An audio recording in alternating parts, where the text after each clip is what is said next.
اگلی خبر حسن صاحب، بھارتی اخبار انڈین ایکسپریس کے مطابق بھارتی خلائی تحقیقاتی ادارے اسرو کا نیا سیٹلائٹ مشن ناکام ہو گیا. کیا بھارت کے ستارے گردش میں ہیں؟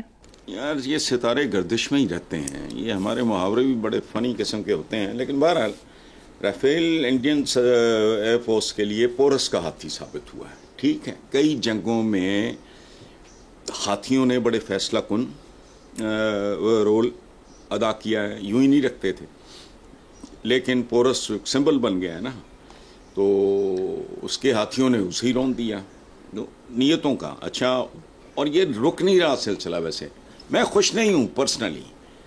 میں دنیا کا کوئی ملک ایسا نہیں ہے جس کے عوام اور بچوں سے بندہ نفرت کرے.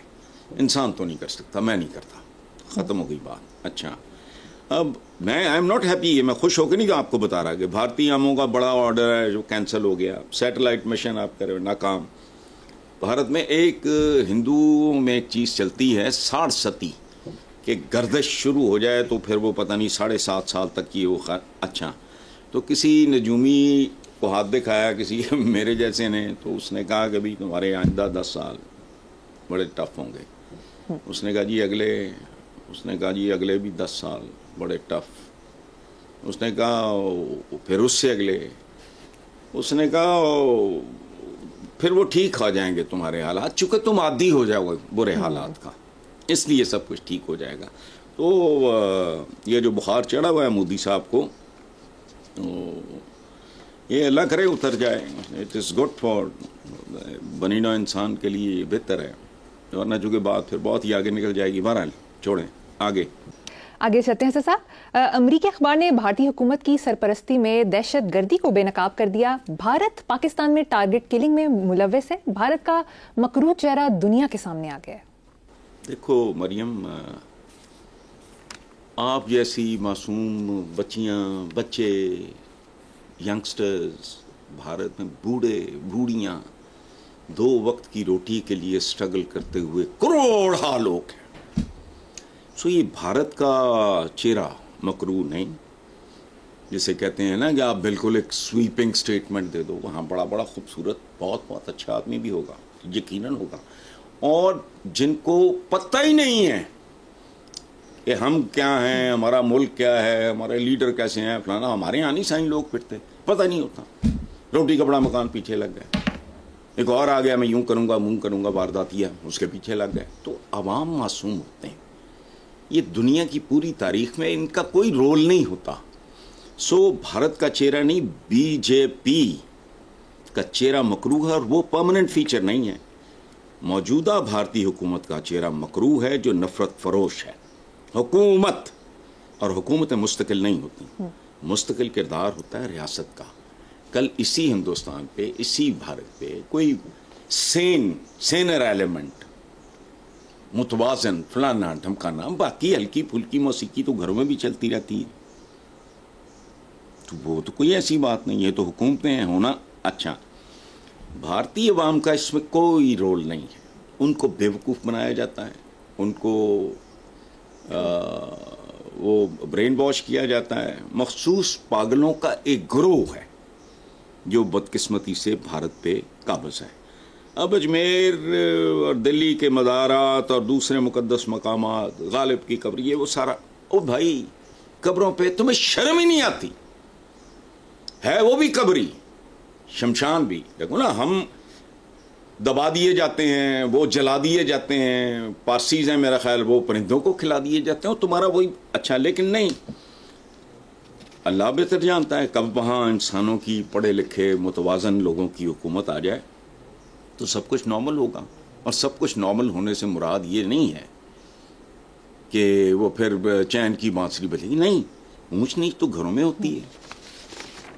ٹھیک ہے، ہاں، کوئی بات نہیں. بچے آپ کے آپس میں لڑ پڑتے ہیں، یہ کیا بات ہوئی، روٹ جاتے ہیں اور یہ اور وہ. اچھا، آگے چلتے. حسن صاحب، دوسری طرف بھارت نے بے حسی کی انتہا کر دی. میرٹھ کی رہائشی ثنا کی کراچی میں شادی ہوئی. 45 دن کے ویزے پر والدین سے بھارت ملنے گئی. جب پاکستان واپس آ رہی تھی تو بھارتی حکومت نے یہ کہہ کر روک دیا کہ تم انڈین سٹیزن ہو، تمہارے بچے پاکستانی ہیں. ماں کو انڈیا میں روک لیا اور بچوں کو پاکستان جانے دیا. زیرو لائن پر بچوں کی چیخو پکار اور ماں کی آہو بکا دیکھ کر وہاں کے سیکیورٹی گارڈ بھی آبدیدہ ہو گئے. دیکھو، اس کو دیکھنے کے کئی طریقے ہیں. مثلاً ہم جب غزہ کا ماتم کرتے ہیں وہاں کے بچوں کے ساتھ ہونے والی بے رحمانہ سلوک، تو پھر مجھے اپنے بچوں کا بھی خیال آ جاتا ہے. جب میں اپنے چھوٹے چھوٹے بچوں کو بھیک مانگتے دیکھتا ہوں، یہ بھٹوں پہ کام کرتے، یہ جو وہ کیا ہوتی ہیں، یہ پنکچر لگانے والی دکانوں پہ، وہ چھوٹے یہ وہ، تو وہ کیا ہیں؟ وہ ہمارے اپنے بچوں کی ان کے ساتھ ابیوز، جنسی زیادتی کا شکار ہوتے ہیں. بے شمار خبریں نہیں ختم ہونے میں آتی. اچھا، لیکن انسان ہیں، آپ دیدہ ہو جاتے ہیں. دوسرا پہلو اس کا یہ ہے کہ ہے جرم ضعیفی کی سزا مرگ مفاجات. کیسے؟ حجاج بن یوسف ہماری تاریخ کا ایک بڑا عجیب سا کیریکٹر ہے. وہ جتنا قابل محبت ہے اتنا ہی قابل نفرت بھی ہے، چونکہ اس نے بہت بہت ظلم کیے. لیکن ایک بار جب بیری قزاقوں نے لوٹا تو کسی عورت نے حجاج کی دہائی دی. It was finally reported to Hajjaj bin Yusuf. یہ کتابوں میں لکھا ہے، مجھے ظاہر ہے میں کہڑی ویڈیو دیکھی ہوئی. حجاج بن یوسف کو پتا چلا، وہ اٹھ کے کھڑا ہو گیا، غیظ و غضب کا عالم. اس نے کہا لبیک لبیک لبیک. اور پھر سندھ کی فتح میں، اچھا یہ کتابوں کی کہانی کر رہا ہوں، میں تو ظاہر وہاں نہیں تھا. ماں بچوں کی پکار پہ لبیک کہنے کے لیے جو آپ کو جیسا مسل چاہیے، ہمت نہیں پڑتا. دیکھو بات سنو، امریکنز یہاں سے اپنے قاتل لے گئے. کیا کر لیا آپ نے؟ وہ کیا تھا جس نے لاہور میں پتہ نہیں بندے مارے تھے، کیا نام تھا اس کا، گورے کا. وہ پکڑے جانے کے باوجود بھی وہ ایروگنٹ ہوتا ہے. ڈپینڈ کرتا ہے آپ کون ہو، کہاں کھڑے ہو، آپ کی صورتحال کیسی ہے. تو ایویں نہیں کہا اقبال نے ہے جرم ضعیفی کی سزا مرگ مفاجات. لیکن یہ دنیا ایسی ہی تھی، ایسی ہی ہے، اور اس سے بدتر ہوگی. یاد رکھنا، سائنس اور ٹیکنالوجی کے نتیجے میں یہ دنیا کمیوں پہ مشتمل ہوگی، سوائے ان لوگوں کے جنہوں نے رب زدنی علما، ہم نے سنا، انہوں نے عمل کیا. اے میرے رب مجھے علم عطا فرما، اقرا، علم حاصل کرو، فلانا فلانا. ہم نے دینی دنیاوی وہ کر کے اپنی دنیا کا تو بیڑا غرق کر لیا. تو یہ چلتا ہے. آگے چلتے ہیں صاحب. گزشتہ دنوں صدر آصف علی زرداری کی جانب سے ایک آرڈیننس پاس کیا گیا جس میں وفاقی وزراء کی تنخواہوں میں نمایاں اضافہ شامل ہے. وفاقی وزراء کی پہلی تنخواہ 2,18,000 سے بڑھ کر اب 5,19,000 ہو گئی ہے. ان حالات میں ان کی تنخواہوں میں اضافہ تو ہوا ہے تو بہت اچھی بات ہے. دیکھو نا، کچھ شرم آنی چاہیے نا عوام کو بھی، مجھے بھی، آپ کو بھی. عوام کی تنخواہیں اور مزدوریاں جو یہ دیہڑی ادار ہوتے ہیں پہلے ہی اتنی زبردست ہیں، کھاتے پیتے خوشحال. متمول عوام کے نمائندوں کو بھی خوشحال ہونا چاہیے، ورنہ اگر کوئی تھوڑی سی بھی حمیت غیرت عقل ہوتی تو کہتے دھتکار دیتے کہ نہیں، کچھ بھی نہیں. اور یہ ان کا تنخواہیں شنخواہیں تو بہرحال معمولی بات ہے، لیکن میں نے جو کہا نا وہ بالکل ٹھیک ہے. اچھا، دوسری طرف کی بات ہے کہ ورلڈ بینک نے خبردار کیا ہے کہ رواں مالی سال میں 1 کروڑ پاکستانیوں کو، یہ کم کہا انہوں نے، سنگین غذائی تحفظ کا خطرہ ہے. ہمیں غذا کی پڑی ہے، یہاں تو قدم قدم پہ غزے پڑے ہیں. اچھا، مہنگائی کے باعث حقیقی آمدنی جمود کا شکار 2% شرح سے بڑھتی آبادی. اور میں کب سے پیٹ رہا ہوں، 33-34 سال پہلے جب میں نے یہ کالم نگاری شروع کیا ہے تو میرا پہلا کالم تھا آبادی ڈیش بربادی، تب سے اب تک. لیکن تو بڑھتی آبادی مزید 19 لاکھ افراد کو غربت سے دوچار کر سکتی ہے. پاورٹی لائن پہ کتنے لوگ ہیں؟